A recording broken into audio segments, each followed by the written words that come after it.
Hi guys! So ngayon, nandito kami. Welcome na naman sa bagong video. So ngayon guys, papunta kami sa kamay ni Jesus. So, talagang ang ganda dun guys. Kaya, tingnan natin kung maganda ba talaga or pangit. Tapos, titingnan din natin kung mayroong mga bundok or mga madaming statwa ng Diyos. Kaya ang ganda doon guys, sinearch namin yun. Kaya alam namin kung anong itsura. So ayan guys, puro daan yung namin kasi 5 hours yung biyahe namin guys.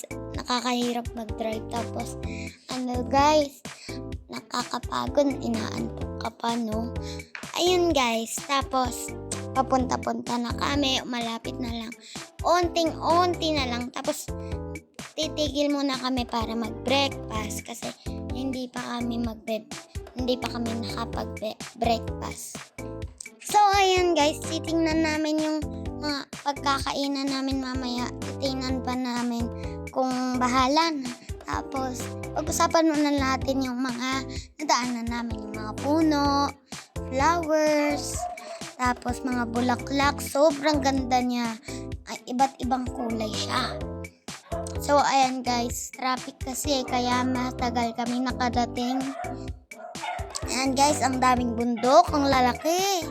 Tapos minsan guys, natatakluban pa siya ng ulap. Kaya hindi ko masyado makita yung bundok.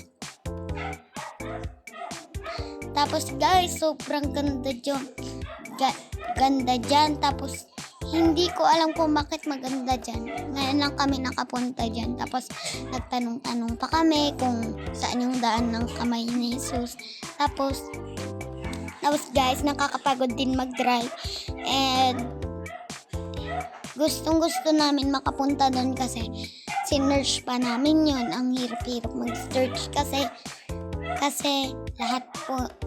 lahat kasi nagsa-search nun para makapunta sila. Tapos nag-Google Map kami para madaanan yung kamay ni Jesus. Tapos sinearch namin kamay ni Jesus. Tapos ayun, lumabas Google Map.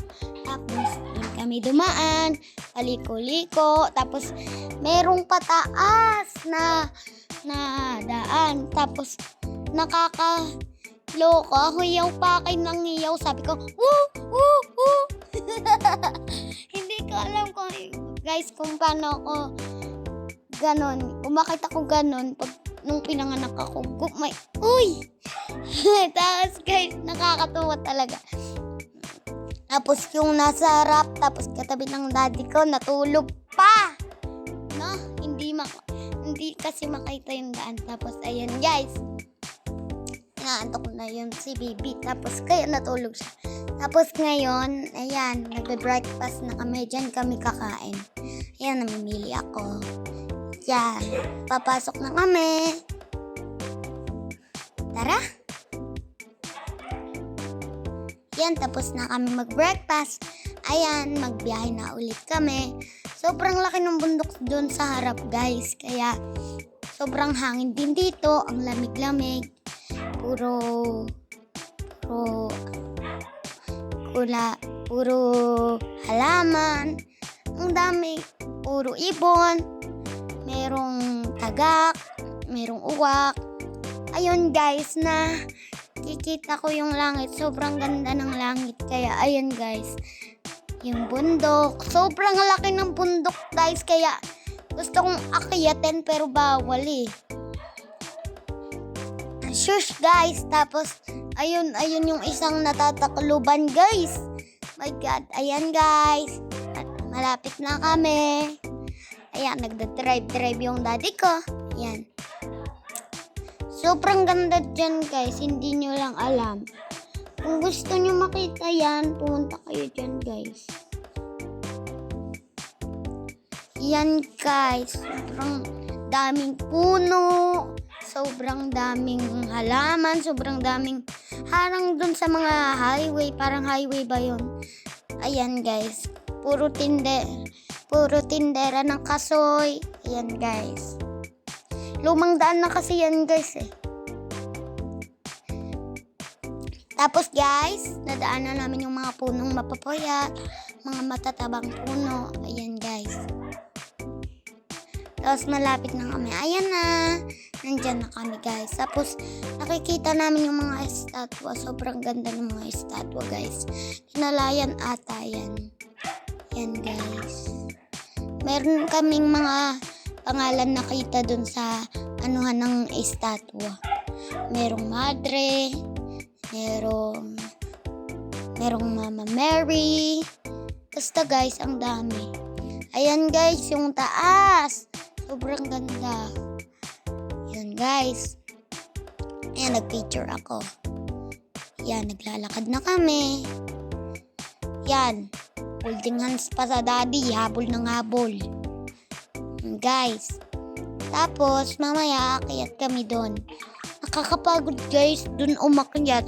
Sa totoo lang.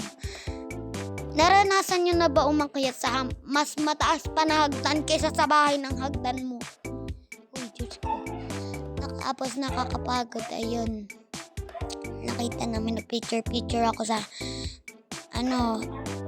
kamay ni Jesus. Ayan guys, aakyat kami dyan. Mababa lang yung hagdan yan. Tapos yung isa sobrang haba guys. Diyos ko. Nakakapagod. Nakita ko yung mga tao. Napapagod sila guys. Tapos yan guys, naakyat ng person. Nagpapapicture pa ako sa mga estatwa guys. Ayan guys, sobrang laki ni Mama Mary. Nung naandar pa yung sasakyan, nakita ko si Mama Mary. Sobrang daming estatwa guys. Ayan. Tapos yan, bumaba ako, akyat ulit ang person. Bakit ganun ako umakyat? Paisa-isa. Yan guys. Nagsombrero ako kasi mabot na. Yan. Ang daming estatwa na nakaluhod. Pa-picture daw ako, sabi ni daddy. Ayan guys, aakyat pa yan. Ayan. Magsisimba na kami. Simbahan yan. Sobrang ganda niya guys. Tapos, ang laki niya. Ayan si Papa Jesus nasa langit. Ayan na. Aakyat na kami guys. Sobrang nakakapagod yun. Tingnan mo yung pila. Uy. Nakakapagod pag ikaw talaga napagod yan. Kung gusto nyo umakyat dyan guys, mapapagod talaga kayo. Kaya bumili na kayo ng madaming tubig, yung laman, yung bote, oo, no?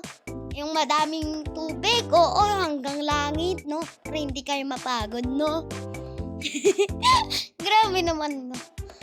Ayan, kasama ko yung tito ko na si Tito Dandan. Tapos, ayan guys, sinama namin kasi nga, walang magawa sa bahay. Ayan guys, ang laki ni Papa Jesus. Guys, excited na ako pero nakakapagod pala. Ayan, naakyat na ulit ako. Tinulungan ako ni daddy. Tinulok pa yung likod ko. Tapos bumilis ako ng akyat. Go! Ayan guys, nag-picture kami. Ayan guys, nakaakyat na kami. Ayan, magdadasal na kami din sa pader ni Papa Jesus. Yan, kaya hinawakan namin yung may pader. Tapos, ayan, dyan kami nagdasal. Nagsindi ulit kaming kandila. Tapos, nag-uwi kami ng kandila kasi. Tapos, yung mga kandila, sinindihan namin. Tapos, may nakita kaming playground. Tapos, bumalik muna kami sa sakyan. Nagpalit ng damit. Tapos, ayan guys, nakapalit na kami ng damit. Nagpa-picture ako dyan sa lumang bahay. Ayan guys, mag-slide na yung tito ko. Sasabihin pa niya, "Woo!" Ayan guys, nakakatawa. Sabi niya, "Wee!" Ako guys, nag-slide din. Pero, oh my God guys, nagasgasan yung siko. Ang sakit. Tapos, ayan guys, malapit na matapos guys yung ko. And guys, nag-picture kami. Ayan, nagdasal kami ng ganyan. Ayan guys, kamay ni Jesus. Bye!